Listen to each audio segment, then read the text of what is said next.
¿Y cómo describirías la organización de Vodafone? ¿Más líquida, muy rígida o dónde estáis ahora mismo? Bueno, estamos en un momento interesante, a nivel de transformación. Actualmente tenemos dos formas de trabajar.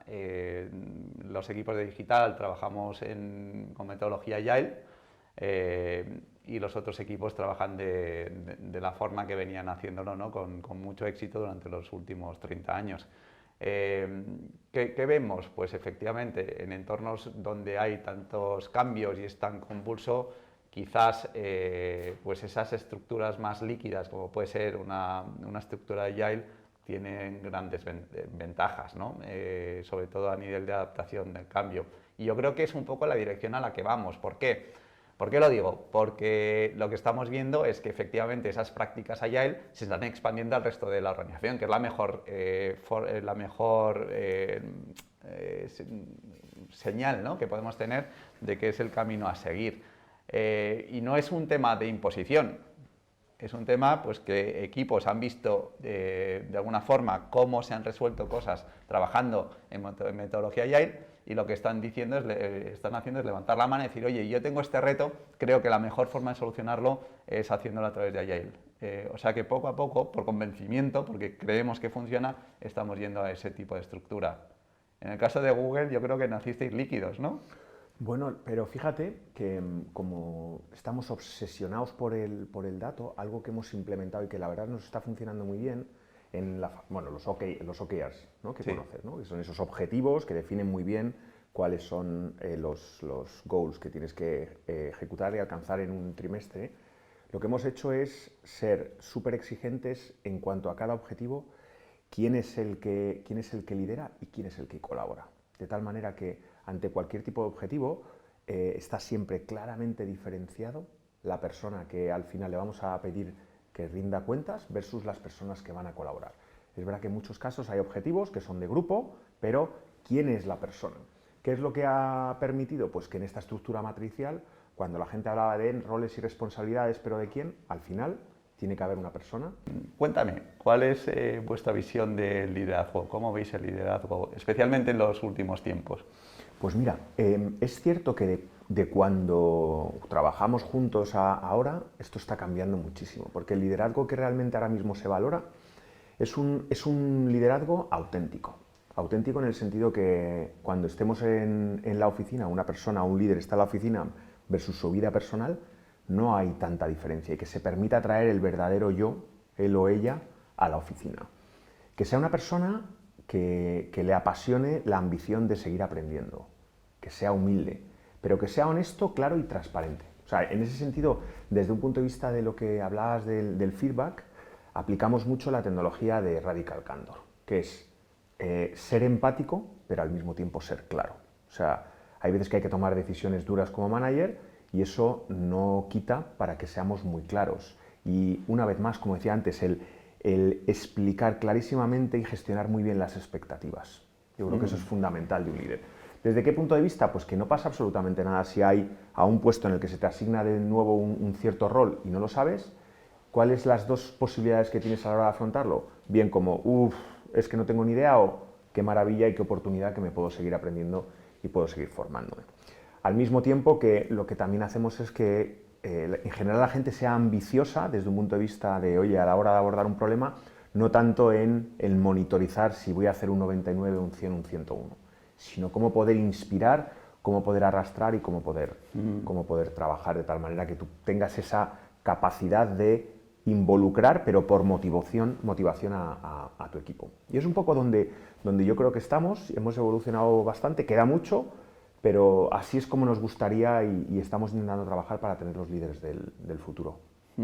¿Vosotros cómo lo estáis enfocando ahora mismo? Bueno, lo que vemos es que quizás el liderazgo moderno, no el encorbatado que nos decía Eva ayer, pues los básicos siguen estando ahí, en el sentido pues que un buen líder es aquel que crea la visión, ¿no?, la estrella del norte direccionalmente hacia dónde debe ir el equipo, pero al mismo tiempo, una vez que está definido, es capaz de conseguir los recursos para poder llegar ahí y dejar hacer. Yo creo que cada vez más es dejar hacer. Creo cada vez más en un liderazgo absolutamente bottom-up versus el top-down que podíamos haber visto en años anteriores de experiencia, ¿no? Y que era un estilo de liderazgo que funcionaba, pero yo creo que ya no es el caso, ¿no? En el entorno actual lo que veo es que además un líder necesita crear claridad en los equipos más que nunca. O sea, el principal riesgo de un equipo en un entorno tan cambiante como el que tenemos a día de hoy es no tener esa claridad, ¿no? Y hay que hacer pues, un ejercicio de quizás de sobrecomunicación bien entendida para que estemos absolutamente todos en la misma página del libro, todos alineados y todos remando en la misma dirección.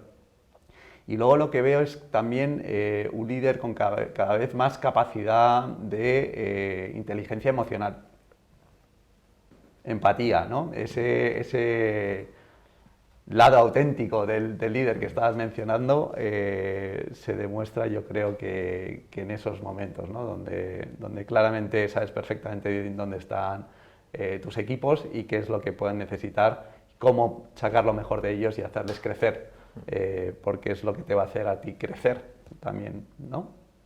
Fíjate, hablabas de esa claridad que nosotros hemos llevado al extremo con la priorización. El hecho de gestionar muy bien, por ejemplo, las reuniones ya no son de 1 hora, son de 50 minutos, o en vez de media hora son de 25. Al final, tener esos tiempos de bio breaks para que te dé tiempo a coger un vaso de agua y poder ir al baño es fundamental. Y en esa priorización es una de las cualidades fundamentales de un manager. Para ello nos apoyamos mucho, has hablado de esa parte empática de coaching, donde bueno, pues estamos trabajando muchísimo de tal manera que como puedas ayudar a la gente a sacar conclusiones y acciones por sí mismos, pero utilizando un vehículo que más que decir lo que tiene que hacer es que la otra persona sea capaz de llegar a las conclusiones por sí misma. Entonces, ahí en esa priorización, utilizando el vehículo como coaching, está funcionando bastante bien y estamos incluso haciendo test con clientes. Y la verdad es que es muy divertido, porque es muy divertido y encima pues estamos teniendo unos resultados muy, muy buenos. ¿Cómo describirías las fortalezas principales de un buen líder? Ya que comentas, by un buen líder, you mean...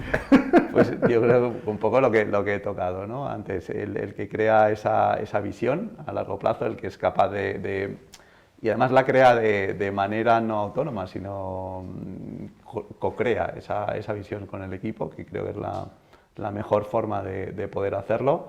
Es capaz de poner los recursos necesarios para poder llevar a cabo eso y es capaz de remover los obstáculos. Y luego yo creo que también hay cada vez un componente más importante a nivel de crear la cultura adecuada para poder hacer eso. Y crear la cultura adecuada efectivamente tiene que ver con dar ejemplo, ¿no? Y liderar en ese sentido.